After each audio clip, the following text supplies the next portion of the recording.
মৰমৰ ছাত্ৰ ছাত্ৰীসকল, আহাচোন আমি আজি এটা গীতেৰে আৰম্ভ কৰোঁ। বিলতে হালিছে ধুনীয়া পদুমি, ফুলনিত ফুলিছে ফুল। সেই ফুলে ফুলে পখিলা উৰিছে, সানিছে ৰেণুৰে বোল। গছৰে ডালতে গাইছে কুলিয়ে কু কু কৈ। দূৰ দূৰণিতে জুৰিটিয়ে নাচিছে, দূৰ দূৰণিতে জুৰিটিয়ে নাচিছে, জিৰি জিৰি জিৰি জিৰি কৈ।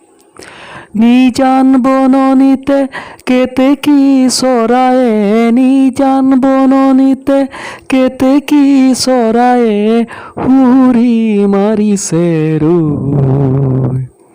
বিলতে হালিছে ধুনীয়া পদুমি, ফুলনিত ফুলিছে ফুল।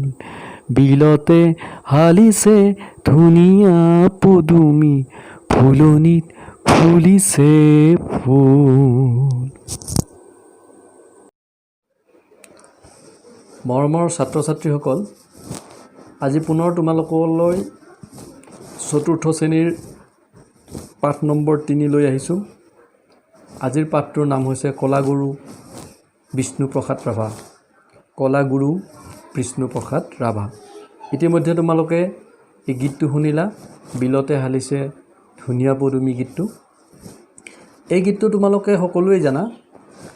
এই গীতটোৰ ৰচক আছিল সংস্কৃতিৰ পূজাৰী কলাগুৰু বিষ্ণুপ্ৰসাদ ৰাভাদেৱ।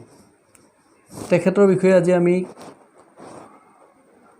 তেখেতৰ সাংস্কৃতিক অৰিহণাৰ বিষয়ে আমি কিছু কথা জানিবলৈ আজিৰ এই পাঠটো আগবঢ়াইছোঁ।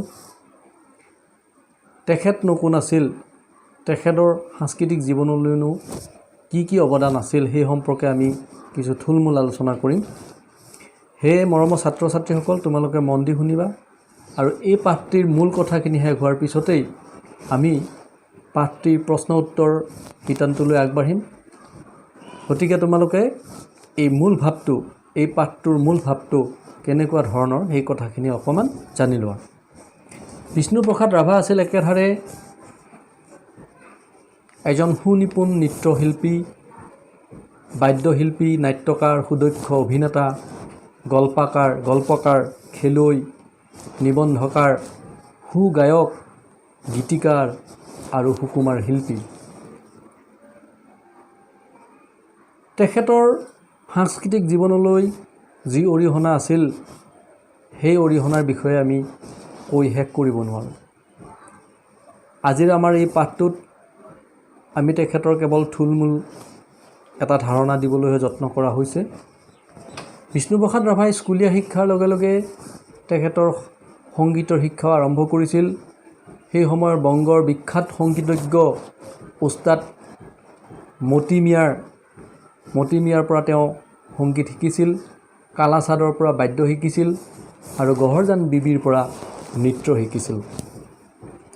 তেখেতে ৰাছিয়াৰ বিশ্ববিখ্যাত নৃত্যশিল্পী, নৃত্য পটীয়সী আনা পাভলোভাৰ নৃত্যকলাৰ প্ৰতি আকৃষ্ট হৈছিল, তেখেতৰ প্ৰতি অনুপ্ৰাণিত হৈছিল।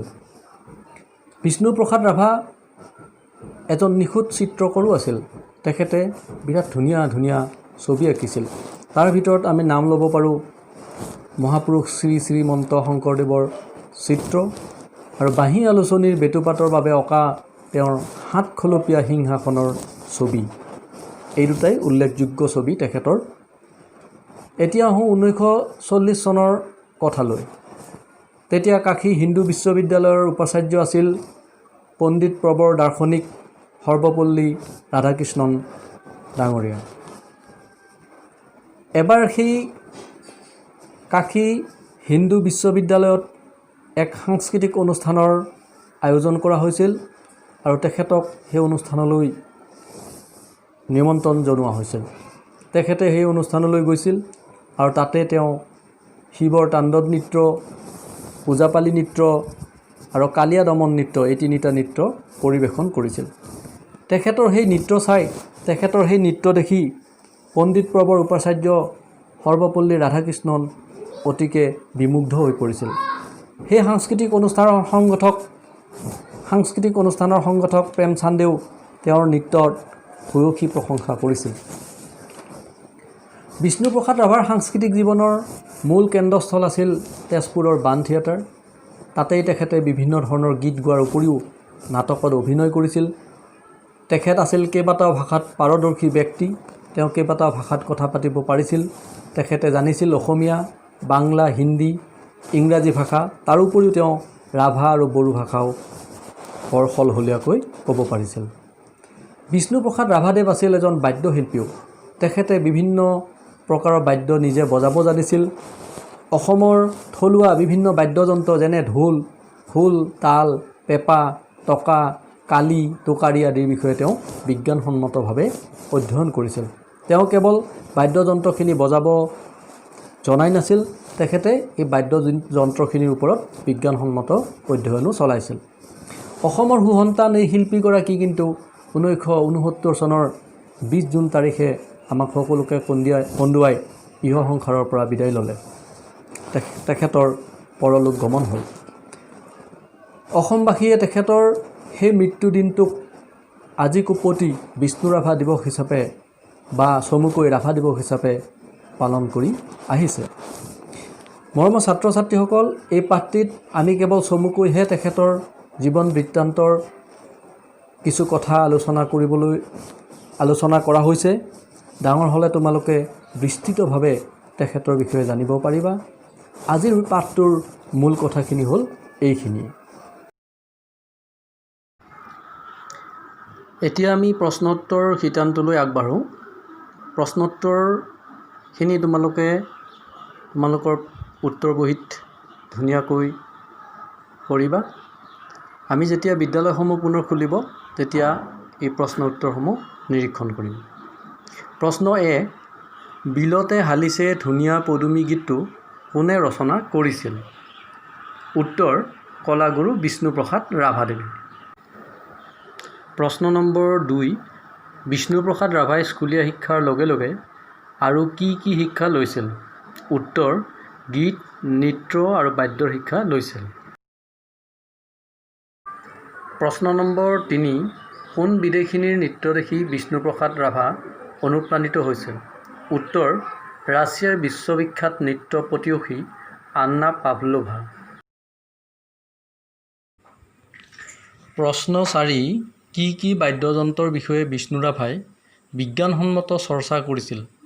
উত্তৰ, থলুৱা বাদ্যযন্ত্ৰ যেনে ঢোল, খোল, তাল, পেঁপা, টকা, কালি আৰু টোকাৰি।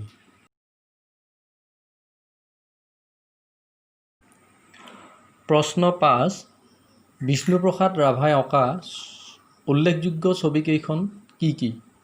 উত্তৰ, শ্ৰীমন্ত শংকৰদেৱৰ চিত্ৰ আৰু বাঁহী আলোচনীৰ বেটুপাতৰ ছবি, সাতখলপীয়া সিংহাসনৰ ছবি। প্ৰশ্ন 6, বিষ্ণুপ্ৰসাদ ৰাভাৰ মৃত্যুদিনটো কি দিৱস হিচাপে পালন কৰা হয়?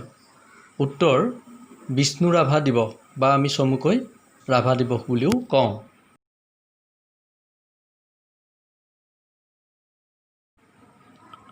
প্ৰশ্ন নম্বৰ 7, তেজপুৰত থকা সাংস্কৃতিক মঞ্চখনৰ নাম কি? উত্তৰ, বাণ থিয়েটাৰ। প্ৰশ্ন 8, কাশী হিন্দু বিশ্ববিদ্যালয়ত ৰাভাই নচা নৃত্য তিনিটা কি কি?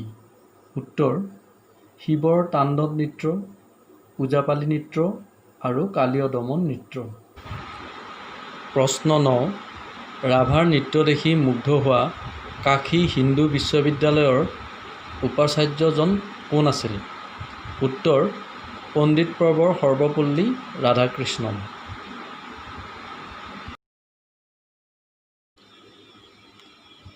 অন্তিম প্ৰশ্ন 10, বিষ্ণুপ্ৰসাদ ৰাভাই কাৰ কাৰ পৰা গীত, বাদ্য আৰু নৃত্য শিকিছিল? উত্তৰ, গীত শিকিছিল ওস্তাদ মতি মিয়াৰ পৰা, বাদ্য শিকিছিল কালাচাঁদ আৰু নৃত্য শিকিছিল গহৰজান বিবিৰ পৰা।